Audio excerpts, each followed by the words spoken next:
प्रदेश में चाय कॉफी का हब बनेगा। छत्तीसगढ़ प्रदेश चाय और कॉफी का हब इसलिए बनेगा क्योंकि छत्तीसगढ़ में अब टी कॉफी बोर्ड का गठन होगा।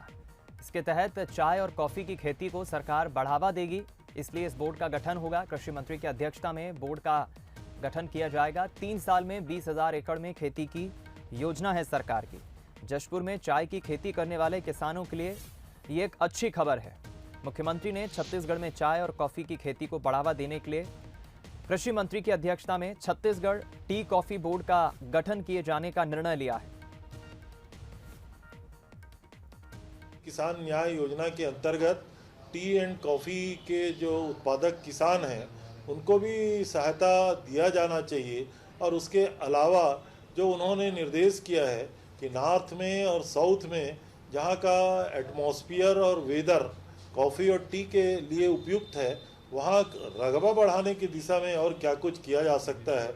उन्होंने स्पष्ट रूप से कहा है कि आने वाले 3 सालों में कम से कम 10,000 एकड़ में कॉफ़ी और चाय बागान हमारे छत्तीसगढ़ में लगना चाहिए। और छत्तीसगढ़ की पहचान भी अब चाय और कॉफ़ी से होनी चाहिए, इसलिए टी एंड कॉफ़ी बोर्ड का गठन छत्तीसगढ़ में किया गया है।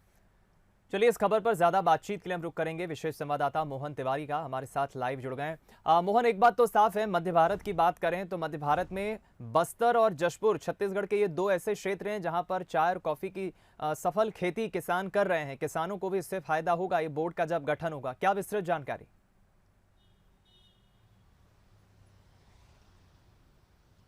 देखिए, जैसे कि आप जानते हैं कि छत्तीसगढ़ भौगोलिक विविधता वाला प्रदेश है। यहाँ पर गर्म जलवायु का भी स्थल है और ठंडी जलवायु का भी स्थल और जो क्षेत्र है वो पाया जाता है। और इसीलिए 2 ऐसे इलाके हैं जहाँ पर आसाम से मिलती जुलती जलवायु और परिस्थितियाँ वहाँ बनी हुई हैं, जशपुर और बस्तर का कुछ इलाका। तो ये वो ऐसी परिस्थितियां हैं जहां पर चाय की खेती आसानी से की जा सकती है।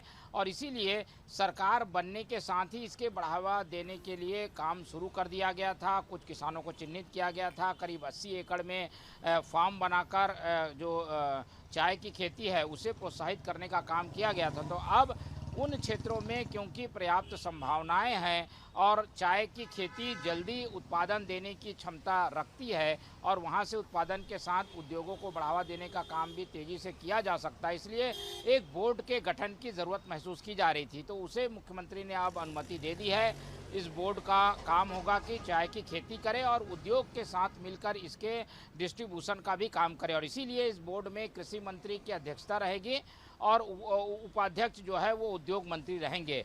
तो उत्पादन किया जाए और उसका प्रसंस्करण सही ढंग से हो सके, इन दोनों बातों को ध्यान में रखते हुए ये चाय कॉफ़ी बोर्ड गठन करने का फैसला जो है वो मुख्यमंत्री ने लिया है। अभी कुछ चुनिंदा किसानों को इसका फ़ायदा दिया जा रहा है, लेकिन जब बोर्ड बनेगा तो और लोगों को प्रोत्साहित किया जाएगा। क्षेत्र का जो चिन्हांकन है वो कर लिया गया है। तो अब उन क्षेत्रों के किसानों को प्रोत्साहित कर छत्तीसगढ़ में ज़्यादा से ज़्यादा चाय के बागान बने और चाय के बागानों के ज़रिए चाय जो है यहाँ पर प्रसंस्कृत भी की जा सके, इस संबंध में सरकार काम करना चाहती है। और इसीलिए इन दोनों क्षेत्र यानी जशपुर और बस्तर में खास ध्यान देने के लिए इस बोर्ड का गठन कर दिया गया है। जी चलिए, बहुत शुक्रिया मोहन इस खबर पर बातचीत करने के लिए। बेशक इससे किसानों को तो फायदा मिलेगा ही, और छत्तीसगढ़ की भी एक अलग पहचान बस्तर में जो खेती किसानी हो रही है चाय और कॉफ़ी की, मार्केटिंग की भी तैयारी सरकार कर रही है।